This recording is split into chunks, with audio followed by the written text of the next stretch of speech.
familiar with it, started out as a one-woman play by V. Fensler, and she interviewed hundreds of women and asked them about their vaginas, and that turned into the Vagina Monologues. And this was just one woman. Over the years, the Vagina Monologues has been open sourced to local community colleges, community centers, and it has raised over $80 million, which has all been donated locally to local domestic violence shelters. And it has been performed in over 140 countries worldwide. So that's just one woman making a difference. We intend to raise consciousness and not funds with our free performance. And we hope to just start making the space a space that is safe for women, where we can have more events like this. This is just the beginning. So thank you, ACLA, for that. Woo! This park actually was built. These trees were planted by teenagers. Young people made this space. And so I would like to take the time right now to give a special thanks to Brian Guevara. Woo! For being exemplary of that. Brian Guevara is a local member of the Highland Park community, and he has given to this immensely to this project. He's an artist he has many talents, so expect to see him around at future events here at Tierra de la Culebra. If you guys want more information about the space, look it up on Facebook, so it's out there, you know. Tierra de la Culebra, Ghetto Grounds. And so we begin the Vagina Monologues. Okay. The first monologue, thank you, Brian. I don't personally have a cell phone. If you do, please use this time, take your cell phone out, put it on silent, turn it off. Just try to soak in this, accept the consciousness that is being raised.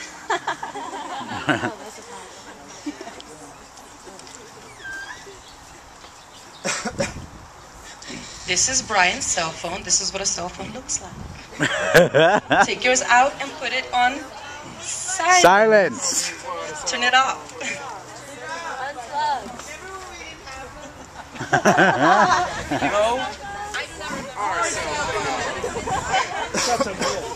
Also, and I almost forgot, I would like to give a special thanks also to Yvonne.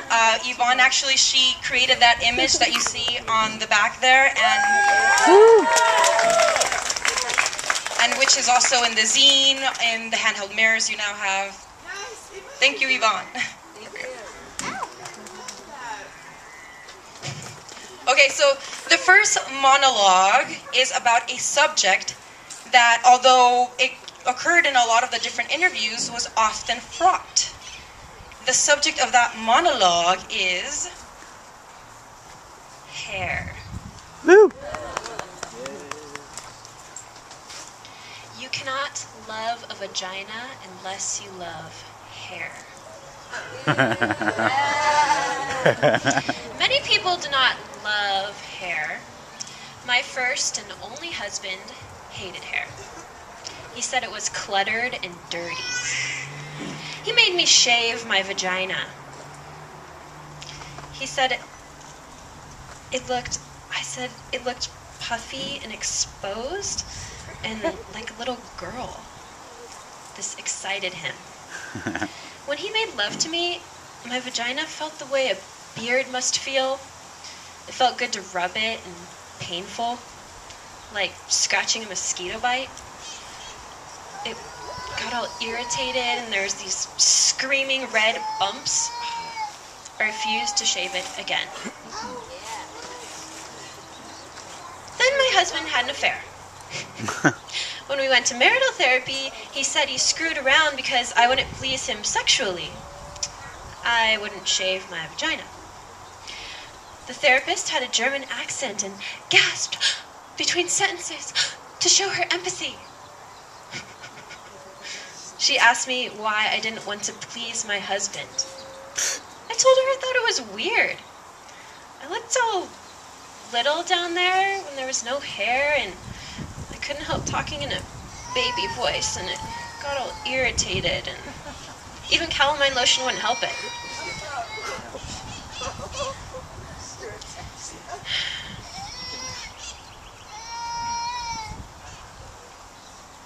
She told me marriage was a compromise. I just needed to jump in. She was sure this was a good beginning. This time when we got home, he got to shave my vagina. It was like a therapy bonus prize. He clipped it a little and there was blood in the bathtub. He didn't even notice because he was so happy shaving me. Then later, when my husband was pressing up against me, I could feel his spiky sharpness sticking into me, my naked, puffy vagina. There was no protection. There was no fluff. I realized then that the hair is there for a reason. It's the leaf around the flower. It's the lawn around the house. You cannot love a vagina without loving the hair. You can't pick the parts you want. And besides, my husband never stopped screwing around. Woo!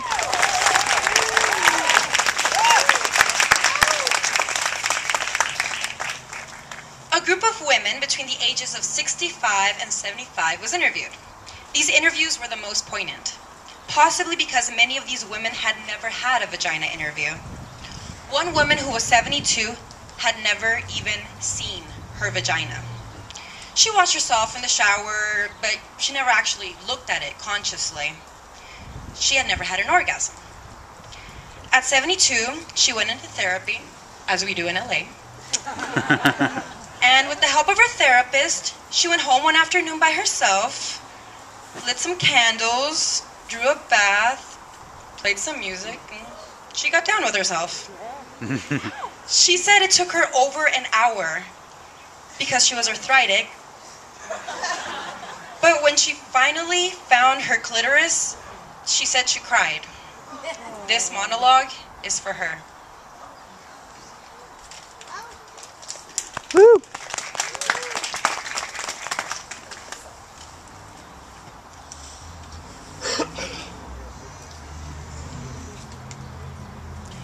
Down there? I haven't been down there since 1953. You wouldn't want to go down there. Trust me. It's a cellar down there. It's dark, damp, mildewy. It just... Trust me.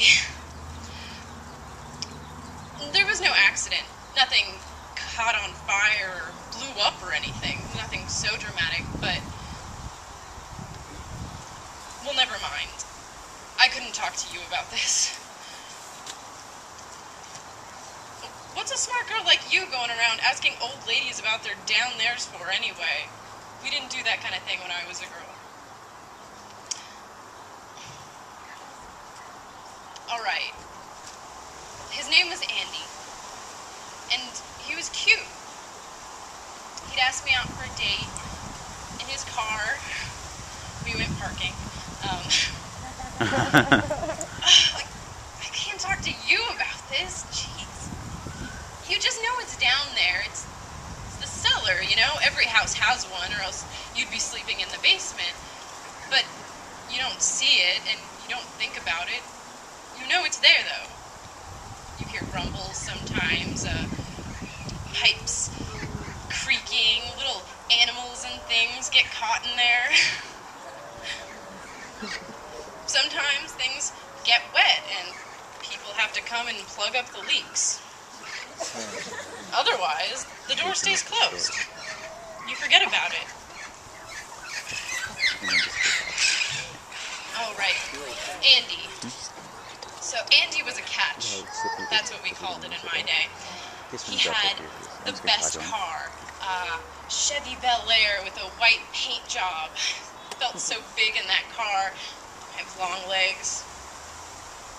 And, so my legs are right up against the dashboard, and I'm looking at them feeling awkward as hell when, you know, he grabs me out of nowhere and pulls me to him, takes me by control like they do in the movies, you know?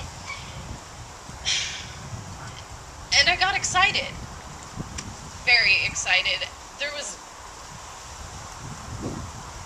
a flood down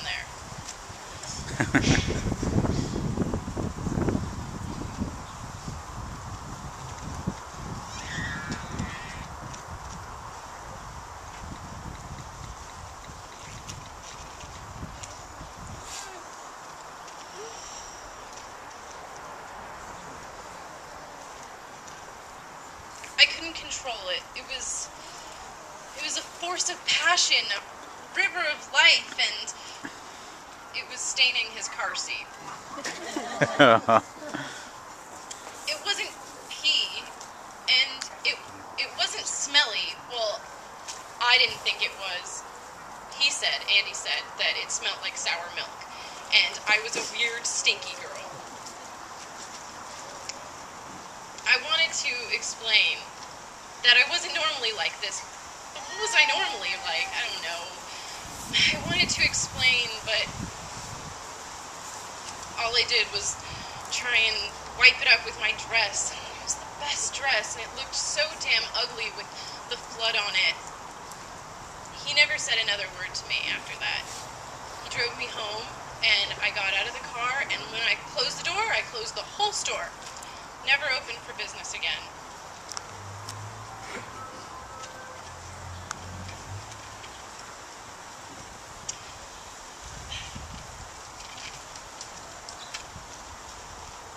I used to have these dreams, though. Oh, they're dopey. You don't want to hear about it. Fine. Burt Reynolds. He never did anything for me awake, but in my dreams, it was always Burt and I. Burt and I eating big, fabulous shrimp at one of those big, fabulous restaurants they have in Atlantic City with the chandeliers and thousands of waiters with vests on, and Burt and I would be sitting at a table. He'd give me a corsage and I'd pin it to my dress, and just as the hors d'oeuvres were getting there, he'd pull me to him and kiss me, and the restaurant would start to shake, and pigeons would fly out from under the table. I don't know what they were doing under there. And then the flood would come. Little fish and tiny boats and buoys filling the restaurant, and there's Bert standing waist deep in it, looking horribly disappointed as his friends, Dean Martin and the like, swim past in tuxedos. Looking horribly disappointed at me as I'd done it again. But I don't have those dreams anymore. Not since they took everything out. Just about everything that was connected with down there, the tubes, the uterus. My doctor thought he was being real funny. He said, if you don't use it, you lose it. Really, it was the cancer, though. It was overrated, though. I mean, who needs it, really? I knit when I need to.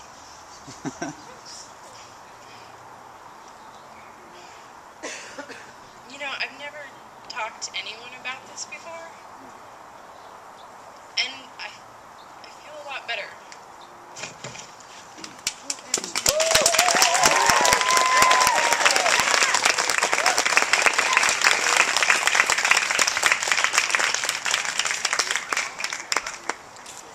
My vagina's angry. It is. Yeah. It's pissed off. My vagina's furious, and it needs to talk. It needs to talk about all this shit. It needs to talk to you. I mean, what's the deal? An army of people out there thinking of psycho ways to undermine my pussy. Vagina motherfuckers. All this shit they're constantly trying to shove up us, clean us up, stuff us up, make it go away. Well, my vagina's not going away. It's pissed off and it's staying right here. Like tampons. What the hell is that? A wad of dry fucking cotton stuffed up there. Why can't they find a way to subtly lubricate the tampon? As soon as my vagina sees it, it goes into shock. It says, forget it. It closes up.